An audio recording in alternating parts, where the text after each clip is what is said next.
A'udzu billahi minasyaitonir rajim. Bismillahirrahmanirrahim. Alhamdulillahirabbil alamin. Wassalatu wassalamu ala asyrafil anbiya'i wal mursalin sayyidina maulana Muhammadin wa ala alihi wa sahbihi ajma'in. Subhanaka la ilma lana illa ma 'allamtana innaka antal alimul hakim. Rabbi shrah li sadri wa yassir li amri wahlul 'uqdatam min lisani yafqahu qawli. Allahumma inni a'udzubika an adilla aw udal aw azilla aw uzal aw azlima aw uzlam أو أجل جهد علي ولا حول ولا قوة إلا بالله العلي العظيم ولا حول ولا قوة إلا بالله العلي العظيم ولا حول ولا قوة إلا بالله العلي العظيم أما بعد.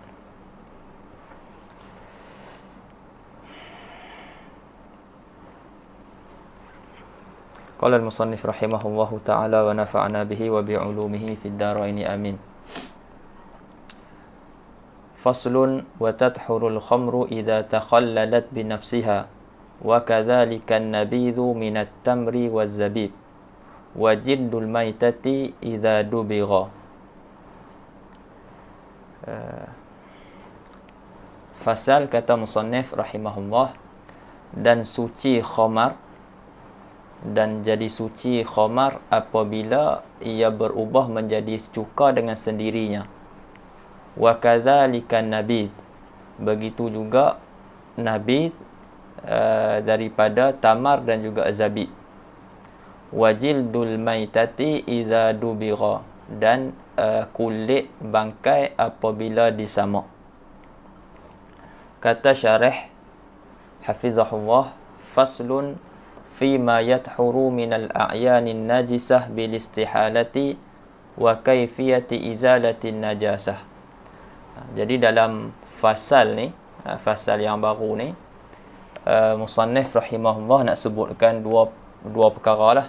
Yang pertama, apa yang menjadi suci, apa ni najis-najis yang menjadi suci dengan sebab istihalah.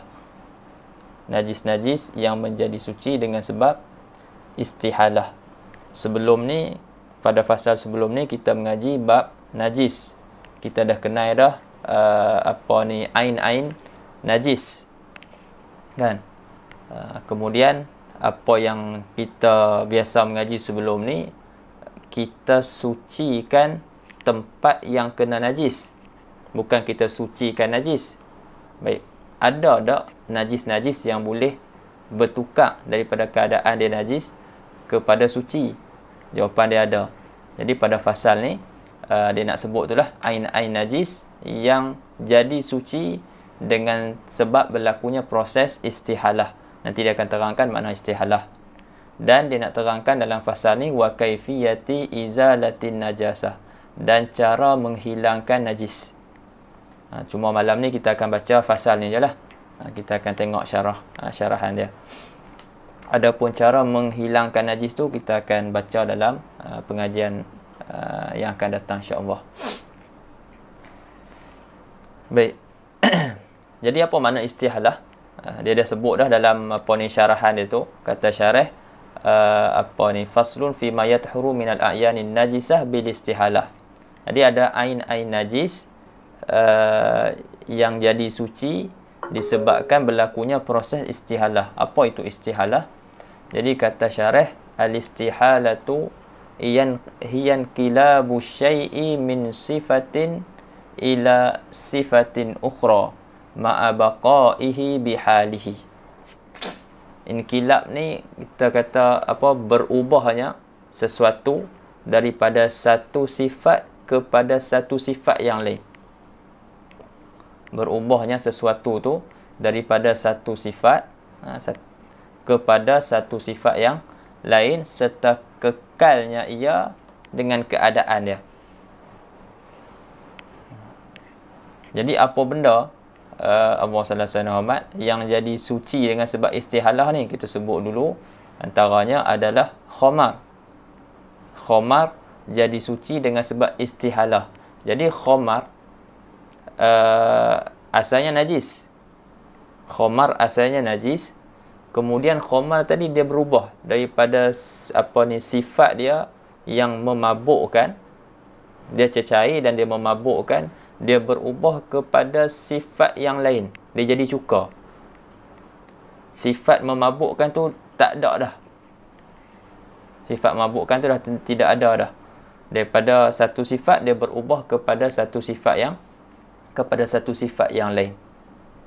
Tu nak bagi nampak dia punya takrif tu. Inqilabu syai' min sifatin ila sifatin ukhra. Jadi khamar tadi yang asalnya dia ada sifat dia dah berubah kepada satu sifat yang lain. Jadi dia kekal keadaan dia. Tadi khamar sifat dia berubah, dia dah tukar dah, dia jadi kita panggil dia cuka. Jadi cuka tu hukum dia suci. Tapi ketika dia kita panggil dia khamar, ketika dia tak berubah jadi cuka lagi, hukum dia haram dan hukum dia najis. Hukum dia haram dan najis. Tapi bila berubah jadi cuka, dia jadi suci. Cuma ada syarat-syarat dia lah lagi. Kita akan baca dalam syarah.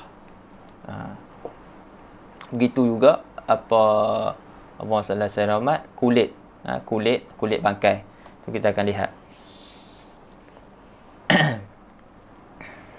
Cuma ada istisna dia tak sebut dekat sini, tapi syarah sebut. Wa tathurul khamru idza takhallalat bi nafsiha wa kadzalika an-nabiz min at-tamri waz-zabib wa jildul maitati idza dubigha. Dan kulit bangkai apabila disamak. Jadi fahamnya kulit bangkai semua bangkai. Maknanya apa saja binatang, dia punya kulit dia, bila binatang tu jadi bangkai, kulit dia tu kita boleh ambil manfaat, hatta anjing dan juga khinzir. Fahamnya macam tu lah. Jadi dia istisnakan, dia kecualikan. Dia kata illa jiddal kalbi wal khinzir, kecuali kulit anjing dan juga kulit babi. Yang tu memang tak suci, dia najis ketika hidup dan najis ketika mati dan tidak boleh disamak. Kalau disamak, dia kekal dalam keadaan najis. Okey. Al-ma'na anna alladhi yathuru min al-a'yan an-najisah bil istihalati syai'an. Ini makna perkataan musannif tu, bahwasanya apa perkara yang ataupun benda yang jadi suci daripada ain-ain najis dengan sebab proses istihalah ni, dua perkara. Yang pertama al-khamru. Al-khamru ataupun an-nabiz. Bezanya apa khamar dengan nabiz kita sebut sebelum ni. Khamar dibuat daripada perahan anggur. Nabiz dibuat daripada perahan selain daripada anggur.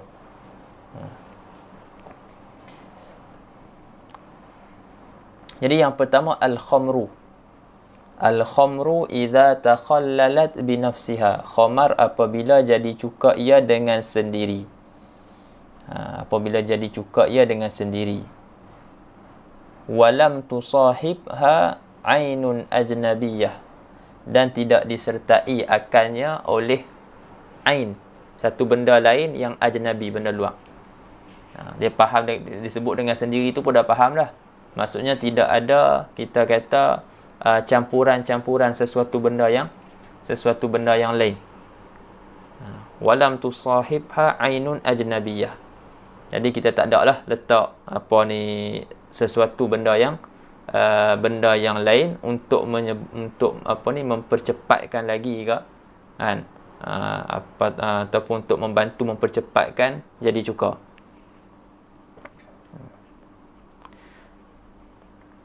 Fa in sahabatha ainun ajnabiyah, maka jika kita berserta akan khamar itu ain ajnabi. Katalah kita ni ada khamar, jadi kita nak jadikan khamar tu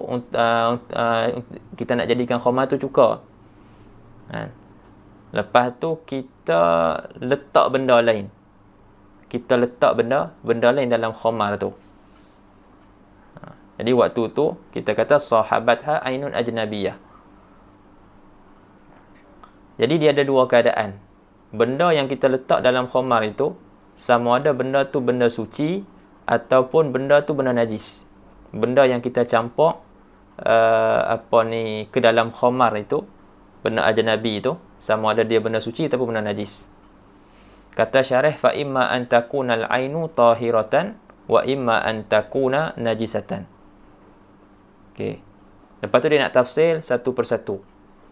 Dia nak perincikan satu persatu. Kalau ain najis macam mana? Kalau ain suci macam mana? Hukum dia. Okay, kata syarah, fa in kanatil ainu najisatan, maka jika adalah ain itu, ain yang ajnabiyah tu, yang dicampurkan bersama dengan khamar itu, najisah, ain tu ain najis, lam tathuril khamru bitakhalludi. Tak suci khamar itu dengan sebab jadi cuka. Tak suci khamar itu dengan sebab jadi cuka. Sawa'un nuzi'atil ainu qabla takhalluli wa lam yanfasil minha syai'un amla. Sama ada ain najis yang diletak bersama dengan khamar itu diambil, dibuang semula sebelum arak tadi jadi cuka, dan walam yanfasil minha syai', dan tidak bercerai pun daripada ain tu sesuatu. Maknanya kita kata ain tu boleh jadi ada satu bahagian dia, satu juzuk daripada ain tu terjatuh, tertinggal dalam tu waktu kita bawa keluar. Ni tak berlaku macam tu. Walam yanfasil minha syai', dan tidak kita kata terpisah pun daripada ain tu sesuatu. Walam yanfasil minha syai'un amla. Tidak tercerai, ataupun kita kata au amla, apa ni kat sini, walam yanfasil minha syai'un amla.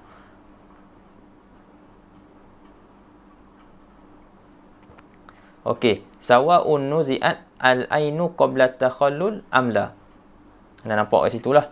Sama ada ain tu dibawa keluar semula sebelum khamar tu berubah jadi cuka, ataupun tidak.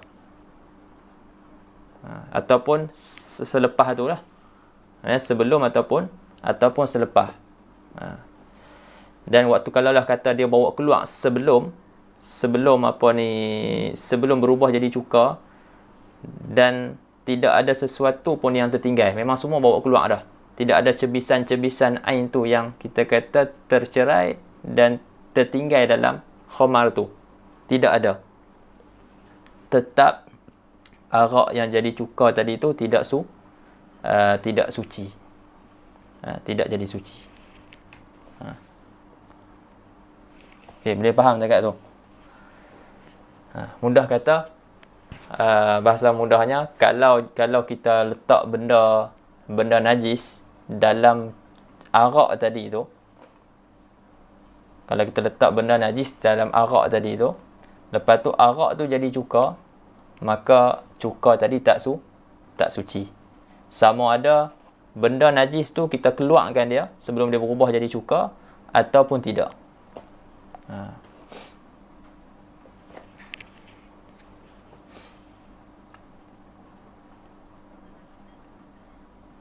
Kalau benda tu bukan najis, kat depan.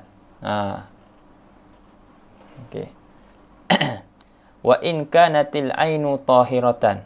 Ni tempat pertanyaan dia. Wa in kanatil ainu tahiratan, dan jika ain itu adalah ain yang suci. Tadi kita letak ain najis, yang ni kita letak ain suci. Kita campur benda lain tu, benda suci.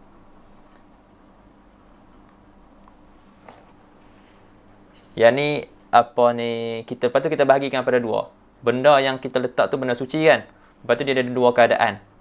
Keadaan pertama, fa in nuzi'at qabla takhalluli wa lam yanfasil minha syai'un tahuratil khamru bitakhallul. Dia nak tafsir lah. Kita kata tadi kita macam ni. Ain ajnabiyah tu kita bahagikan kepada dua. Yang pertama ain najisah, yang kedua ain tahirah.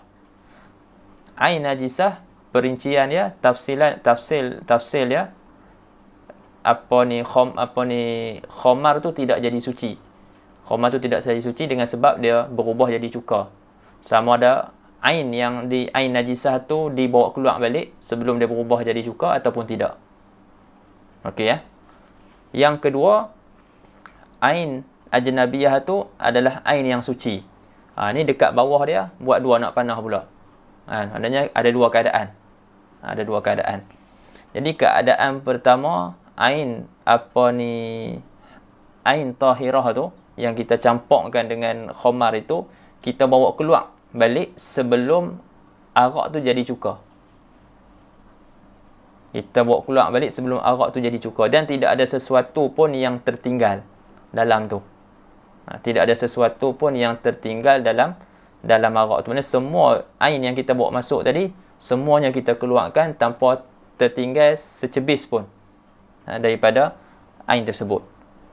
Kalaulah begitu keadaan dia, khamar tu bila jadi cuka tu suci.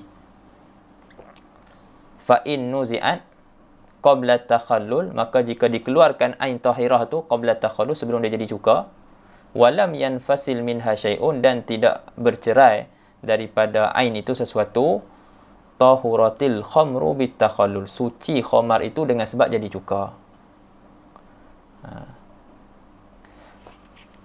Keadaan yang kedua, wa illam tunza'il ainu qabla takhallul, dan jika tidak dibuang ain itu, dicabut ataupun dibuang ain tu qabla takhallul, sebelum jadi cuka, maknanya duk terbiar ya dengan khamar tu sampailah khamar tu jadi cuka, ain tu duk ada kat situ. Au nuzi'at qablahu, ataupun ditanggalkan, dibuang ain tu sebelum jadi cuka. Lakin infasala minha syai'un, tetapi kita kata ada cebisan-cebisan dia terpisah daripada ain tu, tertinggal dekat khamar tu. Jawapan dia, hukum dia, lam tathuril khamru bitakhallul, tidak suci khamar dengan sebab jadi cuka. Jelas? Boleh tu dia punya peta minda tu apa lukis sendiri lah. Tapi daripada situ apa boleh nampak dah.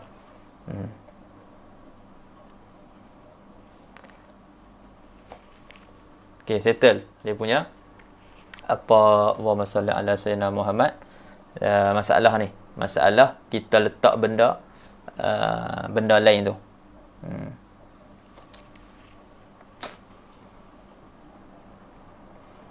Allahumma salli ala sayyidina Muhammad. Jadi bila kita letak benda suci yang kita letakkan dalam tu, dia asal suci, khamar tu najis. Bila kita letak benda suci kepada khamar, maknanya benda suci tu jadi mutanajis. Faham tak? Benda suci tu jadi mutanajis. Jadi bila kita tak keluarkan benda tersebut, ataupun kita keluarkan tapi ada cebisan-cebisan dia yang masih kekal dalam tu, terjatuh ataupun terpisah dan duduk dalam tu bersama dengan khamar, maka bila khamar tu jadi berubah jadi cuka tu dia jadi najis disebabkan ada ain yang mutanajis tu. Boleh faham tak? Ada ain mutanajis tu. Kan tadi ain tu suci ya saya dah. Kita letak ain benda suci. Tapi ain benda suci tu bila kena dengan khamar, maka dia jadi mutanajis. Betul tak? Lepas tu khamar tadi tu berubah jadi cuka. Khamar tu dia berubah jadi cuka, dia jadi suci. Yang jadi suci khamar tu. Adapun ain yang kita masukkan tadi tu, dia tetap dalam keadaan mutanajis.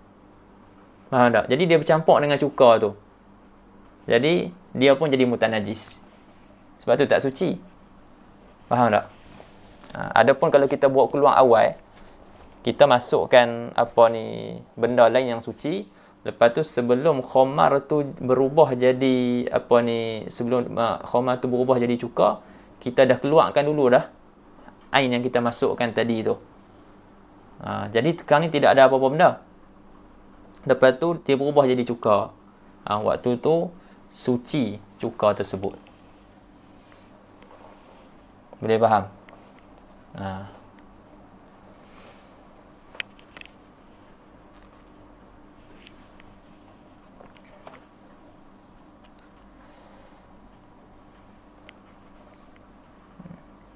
Jadi kalau kita tak bawa keluar dia, ataupun kita bawa keluar dia tapi ada cebisan-cebisan dia jatuh dalam tu, maka bila bila khamar tu berubah jadi cuka, dia jadi suci, maka dia bernajis.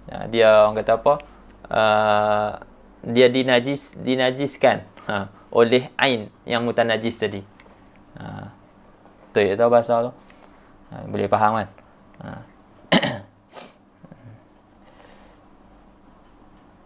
Okey, lepas tu persoalan bekah yang kita letak khamar tu. Khamar mesti nak kita letak dalam bekah, kan? Dia cair. Tak kira lah bekah apa pun. Jadi bekah tu, adakah bekah tu tadi bekah tu ada khamar. Jadi bila kita bekah tu ada khamar hukum dia najis. Kan? Bila khamar hukum dia najis, maka bekah tu pun jadi mutanajis disebabkan kena benda najis. Lepas tu khamar bila dia nak berubah jadi cuka tu kan kadang dia dah dia naik buih-buih tu kan. Kan biasa tengok kan. Kalau biasanya benda-benda basi kan. Benda-benda basi yang dia naik macam buih-buih tu. Ataupun kalau macam madu, dia ada panah dia tu kan, dia naik panah dia, lepas tu dia naik buih-buih tu. Wasallallahu Sayyidina Muhammad. Jadi sekarang ni bila naik buih-buih tu kena dekat bahagian-bahagian tepi apa semua tu, lepas tu bekah tu yang dia guna tu sekarang ni mutanajis. Tak? Sekarang ni dia hukum dia mutanajis. Sebab apa mutanajis? Sebab kena khamar. Lepas tu bila khamar tu berubah jadi cuka,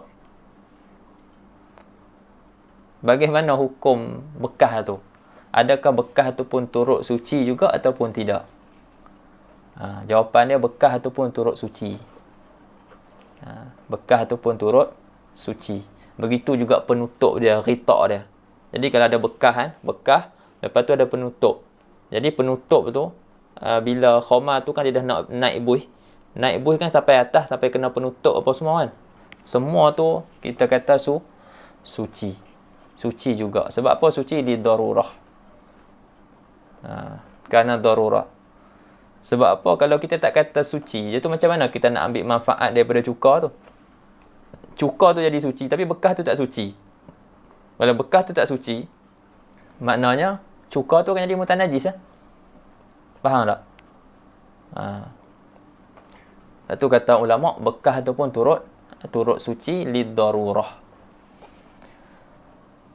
Inilah yang disebut oleh syarah wa yathuru ma'al khamri ina'uha wa ghita'uha. Dan suci bersama dengan khamar itu inaknya bekas khamar tu dan juga ghita' dia, penutup dia. Lepas tu kan khamar ni kan perahan anggur. Anggur kan dia ada biji-biji dia tu kan. Anggur kan dia ada biji-biji dia. Jadi biji-biji dia tu Allahumma salli ala sayyidina Muhammad. Biji-biji dia tu suci ke tidak? Sebab sekarang ni kita kata suci khamar tu. Faham tak? Khamar tu perahan tu, cecair tadi tu. Cecair yang memabukkan tu. Bukannya biji-biji tu. Lah ni sekarang ni bila kita cakap Allahumma salli ala sayyidina Muhammad. Bila kita cakap dia punya biji-biji dia tu bila khamar tadi jadi cuka tu yang disuci. Lah ni biji-biji tu suci ke tidak? Jadi kata Ibn Hajar, dimaafkan. Benda-benda tu dimaafkan. Wa yu'fa. Inda Ibn Hajar an-nahwi habbatil anaqid mimma ya'suru tanakki minhu wa nawat tamar. Ini ada khilaf lah. Ada yang kata suci, ada yang kata tak suci tapi dimaafkan. Tak suci tapi dimaafkan.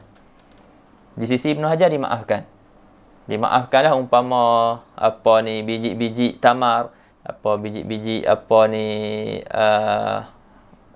anggur tu kan. Tu benda-benda yang susah kita nak jaga. Benda-benda kecil-kecil tu benda-benda yang susah nak dijaga. Itu dimaafkan. Tapi Syekhul Islam Syekh Zakaria Al-Ansari, Khatib Syibni dan Ramli dia mukhalafah dengan Ibn Hajar. Wa yu'fa 'inda Ibn Hajar rahimahullah annahu habbatil anaqid. Anaqid ana pun tak ingat dia punya maksud apa. Mimma ya'suru tanaqi bihi, daripada perkara yang benda yang susah nak pelihara, nak jaga daripadanya. Wa nawat tamri, dan daripada nawa, biji tamar. Ini kepada masalah nabis lah. Wa khalafahu fi dhalika Syekhul Islam wal Khatib wa Ramli. Okey. Jelasannya tu. Settle. Benda najis pertama yang jadi suci disebabkan istihalah. Yang kedua, athani jildul maitati idza dubigha. Yang kedua, Allahumma salli ala sayyidina Muhammad, kulit bangkai apabila disamak. Kulit bangkai apabila disamak. Kecuali ada istisna, pengecualian, kecuali jildal kalbi wal khinzir, kecuali kulit anjing dan khinzir. Qala Nabi sallallahu alaihi wasallam, idza dubighal ihabu faqad tahura. Apabila disamak kulit, maka jadi suci ia. Kulit bangkai kulit bangkai. Sama ada bangkai binatang yang dimakan daging dia, ataupun bangkai, kulit bangkai binatang yang dimakan daging, ataupun kulit bangkai binatang yang tidak dimakan daging. Contohnya harimau. Kulit dia disamak. Jadi kulit tu daripada najis jadi suci. Himar contohnya. Kalau yang dimakan contohnya kambing, lembu, itu dimakan suci, tapi mati dia bukan dengan sembelihan syarak, maka hukum dia bangkai, hukum dia najis. Jadi nak manfaatkan kulit dia dengan disamak. Kecuali kulit anjing dan babi. Lepas tu samak ni apa? Samak ni lah, bukannya bersih Allahumma salli ala sayyidina Muhammad, bukannya yang bersihkan najis anjing tu, najis anjing babi tu, yang tu kita panggil sertu. Sebab kalau dalam kitab pun sebut sebenarnya basuh. Kalau ikut dalam kitab-kitab sebut basuh 7 kali. Tapi tak tahulah dapat mana macam mana boleh samak tu boleh berubah ke situ, kan? Sebagai orang cakap, kita kecil-kecil pun guna juga samak merujuk kepada basuh basuh najis mughalazah, kan? Dalam masa yang sama guna juga samak untuk pembersihan kulit ni.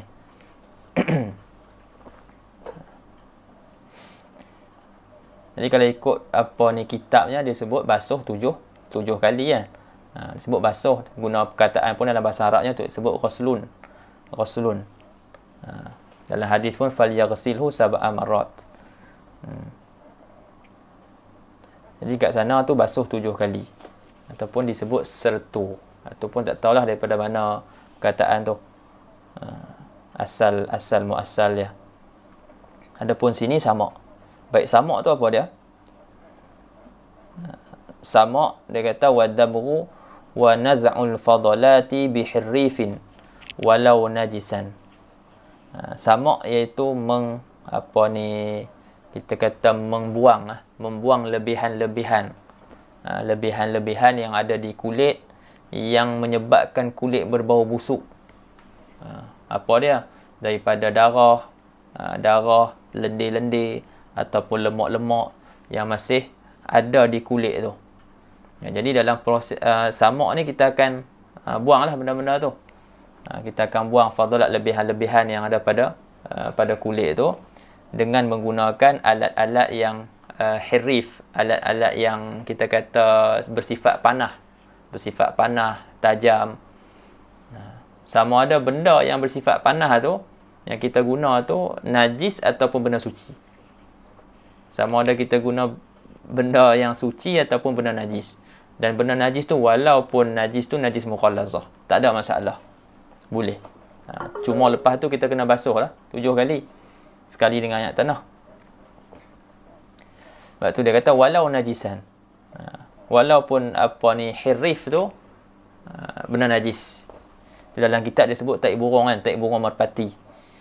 Taik burung merpati. Dia tak syarat pun taik burung merpati, apa-apalah. Taik kan. Jadi kan taik ni kan dia sifat dia panah. Jadi boleh apa-apalah. Yang mana ada sifat macam tu. Wal hirif ma yalza'u al-lisan bihirafatihi kal qaradi wa dharkil hamam. Yalza'u ni maksud apa? Mengetik apa? Mengetik yang walaupun secara tepat dia nak guna untuk sini lah. Dia ada maksud dia yang lain. Tak pasti kalau nak berubah makna. Ma yalza'ul lisan, menyebabkan lisan jadi apa? Panah. Yang faham tak mengetik? Yalza'ul lisan bihirafati, dengan kepanasan dia, dengan apa? Dikelat panah. Ataulah cari tanya orang lain lah mana yang Ustaz Hasan Ahmad kot yang lebih ada boleh terjemahkan dengan lebih tepat. Kalau Qarazi ni sini tumbuhan, anda tak ingat nama apa? Ada yang ingat tak? Kok ada yang tulis ke? Ada pengajian sebelum ni. Sini tumbuhan lah, piana pun tak ingat dah. Qaraz ni makna apa? Wa dharkil hamam, ni taik burung lah, taik burung merpati. Taik burung merpati tu tak jadi kait. Taik selain daripada burung merpati pun boleh, tak ada masalah. Yang penting dia hirif. Okey. Lepas tu persoalan, bila kita bersihkan kulit tu, kan, kita samak kulit tu. Jadi sekarang ni kulit tu suci zahir dan batin ke ataupun suci zahir sahaja? Suci zahir dan batin ke ataupun suci zahir sahaja? Zahir batin maksudnya zahir iaitu kawasan yang kita samak tu lah, kawasan yang kita bersihkan tu. Jadi kulit dia ada muka sebelah kita kata muka sebelah depan, muka sebelah belakang. Itu kita panggil zahir lah. Itu kita panggil zahir. Batin iaitu kawasan yang kalau kita koyakkan kulit tu kita nampak dalam tu kan. Itu panggil batin. Zahir dan juga batin. Sekarang ni suci zahir sahaja ke ataupun suci zahir batin? Yang muktamad dalam mazhab kita suci zahir dan batin. Permukaan luaran tu, depan belakang, dan juga kawasan dalam. Kawasan dalam mana? Yang mana kalau kita gunting ataupun kita koyak kulit tu, kawasan yang kita nampak tu. Kalau tak gunting tak nampak lah. Kalau kita gunting nampak. Itu kawasan dalam tu dipanggil batin. Jadi zahir dan batin suci.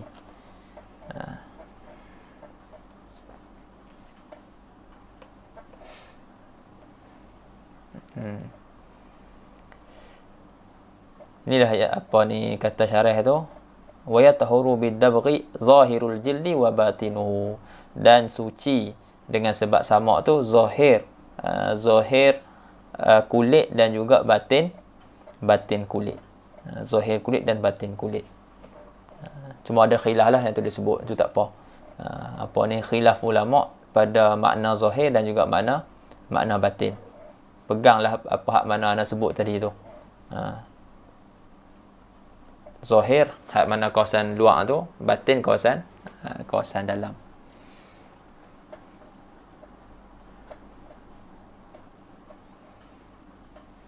Okey.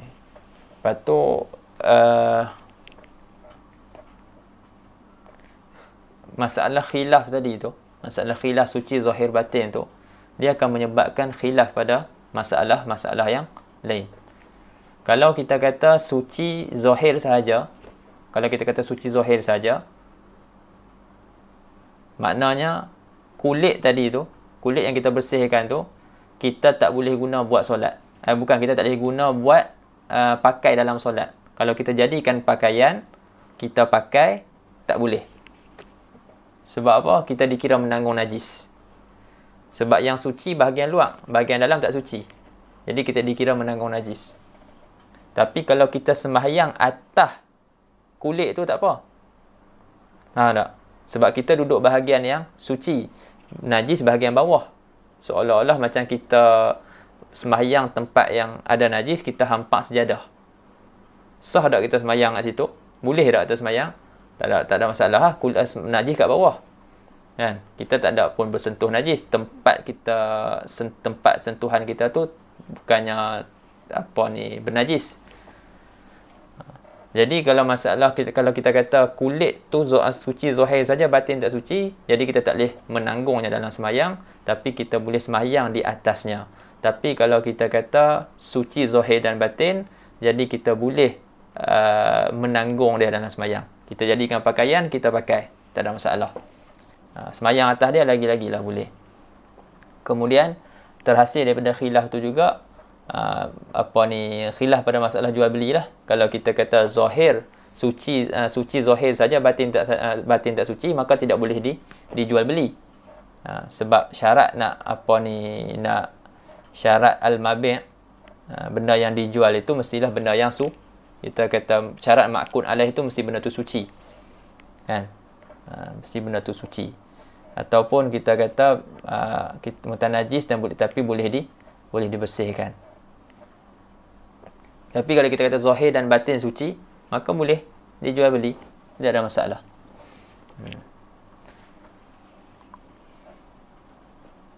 Okey. Habis itu, kemudian Allahumma salli ala sayyidina Muhammad. Kita sebut tadi, yang suci apa dia? Yang disamak apa dia? Kulit kan? Kulit. Jadi yang jadi suci tu kulit. Adapun tulang belulang dia, semua tu tak. Itu kita tak boleh nak ambil manfaat daripada tulang-tulang tu lah. Tulang-tulang, tanduk, kuku dan sebagainya. Kan? Sebab tu dulu anak tak beli gajah punya kat Sudan tu ada sahabat dia suka benda macam tu, dia beli gajah punya dia punya tu depan tu panggil apa? Taring dia tu. Gading. Gading gajah. Kan? Sebab gajah tak boleh dimakan. Bila dia mati, hukum dia bangkai. Hukum dia bangkai. Kan? Dan yang boleh ambil manfaat daripada dia hanyalah kulit. Adapun tulang-tulang dia, gading dia ke, kuku dia ke, tak boleh. Begitu juga orang duk beli kuku rimau. Kan? Kuku rimau ke. Jadi kuku rimau sekali ya, dia ikut hukum harimau tu. Hukum dia najis. Jadi kita tengok je lah, pergi sup Omdurman tu, tak belilah benda-benda tu.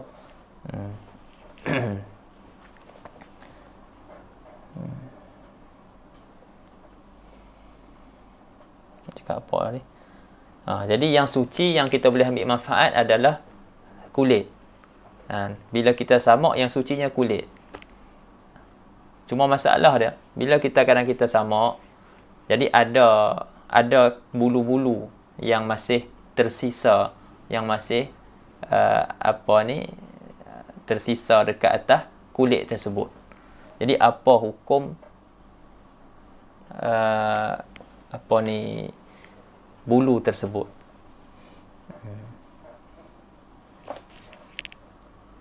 Apa hukum bulu tersebut? Jadi dia nak sebut masalah bulu lah.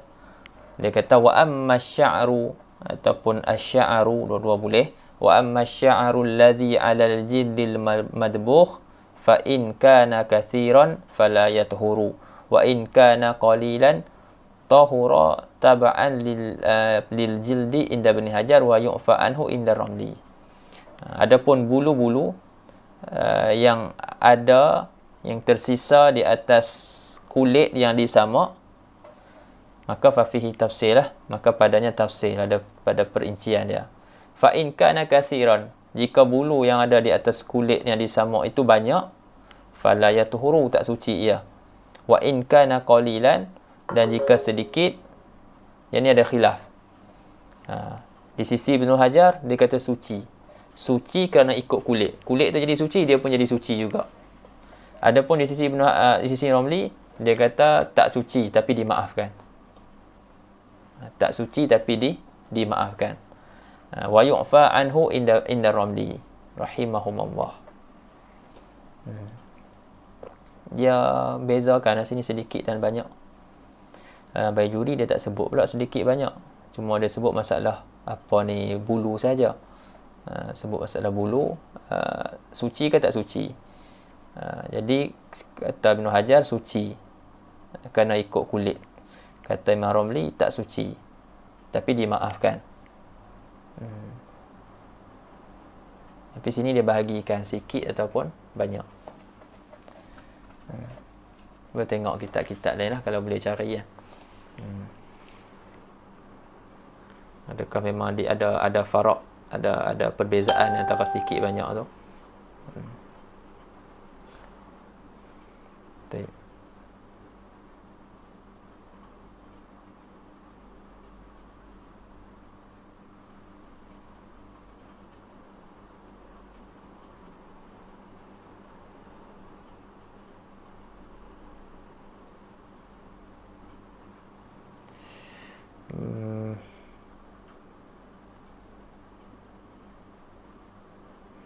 Okey.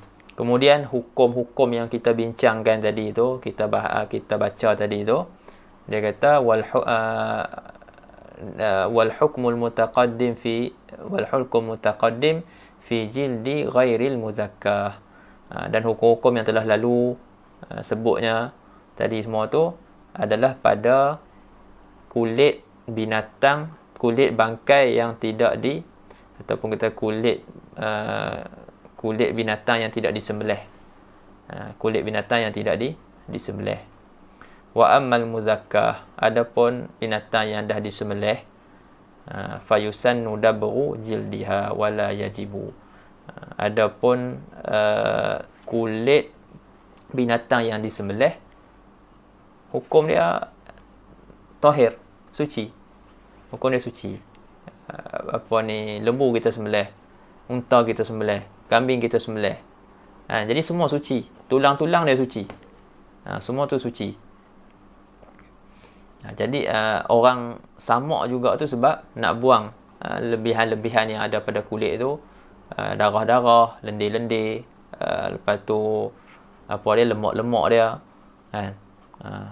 Benda-benda yang menyebabkan bau busuk pada kulit. Orang samak jugalah, tapi tak wajib lah. Kalau orang tu nak guna juga, dia basuh-basuh macam tu ya, dia guna macam tu ya, terserahlah, sebab hukum dia suci.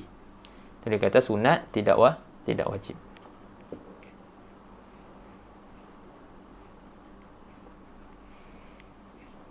Kemudian kata syarah lagi, wa mahallu tuhri al-jildi bidabghi. Nak lupa, nak maklum. Sekejap. 2 minit.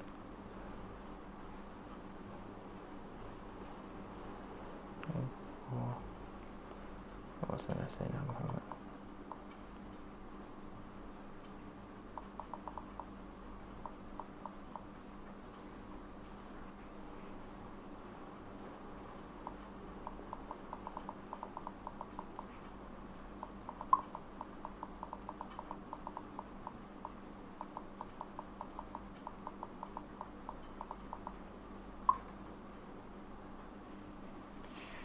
Okey, sikit lagi.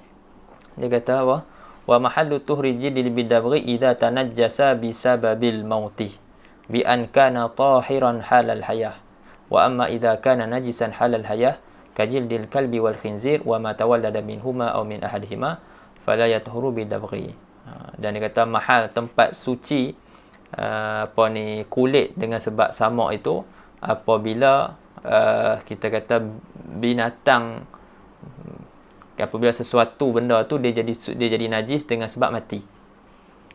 Dengan sebab mati. Harimau ketika hidup dia suci tak? Ketika hidup dia suci. Gajah ketika hidup dia suci tak? Suci. Kucing suci. Lepas tu bila dia mati, dia jadi apa? Najis. Bila dia suci, dia jadi najis. Begitu juga kambing, binatang-binatang yang boleh dimakan daging dia. Unta, lembu, ketika hidup dia suci. Ketika mati dia, bukan dengan cara sembelihan syarak, dia jadi najis.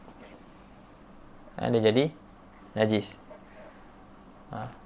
Jadi ini semua kita kata binatang-binatang yang jadi najis disebabkan dia mati. Kalau yang tak dimakan dagingnya tu, okey, maklumlah yang tu. Yang tu dia jadi najis dengan sebab mati. Yang boleh dimakan tu dia jadi najis kalau tidak disembelih dengan sembelihan syarak. Jadi kulit binatang-binatang ni lah yang boleh disucikan dengan cara samak. Kita dapat sucikan dengan cara samak. Adapun binatang yang ketika hidup dia tu memang dah tak suci dah, seperti apa? Seperti anjing dan babi dan juga anak pinak dia lah, kan? Maka anjing dan babi ni dan anak pinak ni tidak boleh disucikan dengan samak. Itulah maksud kalam syarih kat sini.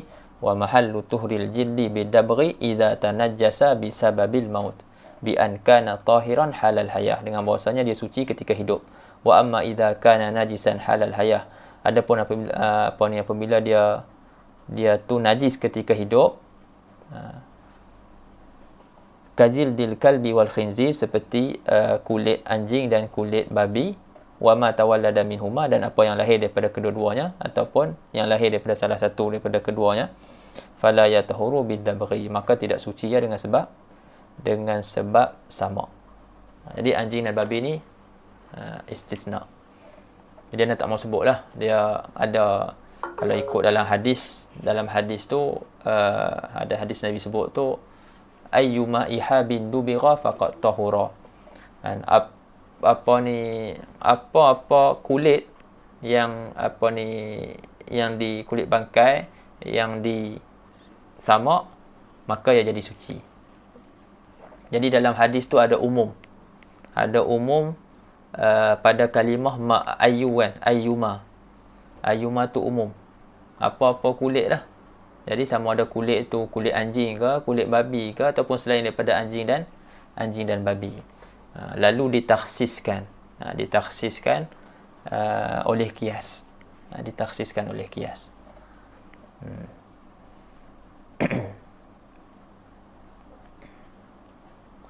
Kemudian kata syarah lagi, wa hukmul jildil mutanajjisi bil maut ba'da dabghi hukmu thawbil mutanajjis binajasatin mutawassithah. Dan hukum kulit yang jadi najis dengan sebab mati tu,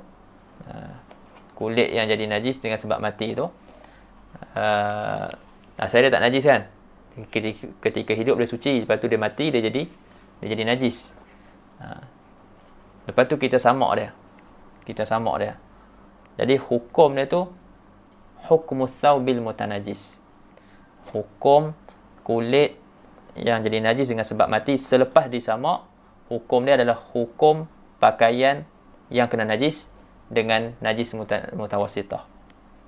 Kita ada pakaian kita kena air kencing, kan?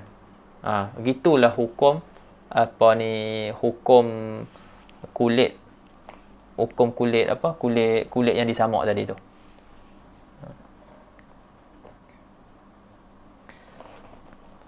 Fayatahuru bima yutahharu bihi.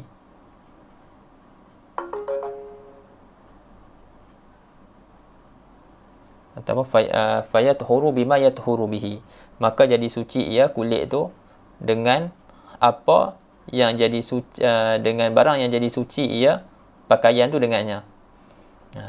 Jadi pakaian kita nak sucikan dengan apa? sekali basuh kan. Samalah kulit tu pun dengan sekali basuh. Jadi suci dengan apa yang jadi suci ia pakaian tu dengannya, dengan ma.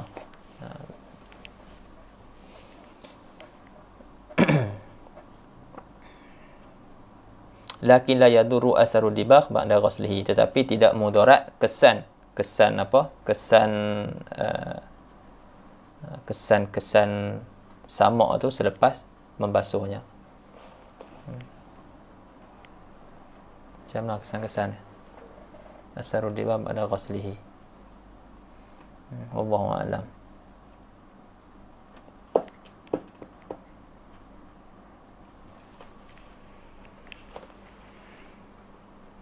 Habislah. Lepas ni dia akan sebut tentang cara basuhan najis, najis-najis. Pembahagian najis kepada 3, lepas tu cara basuhan tiap-tiap satu. Wallahu ta'ala a'lam.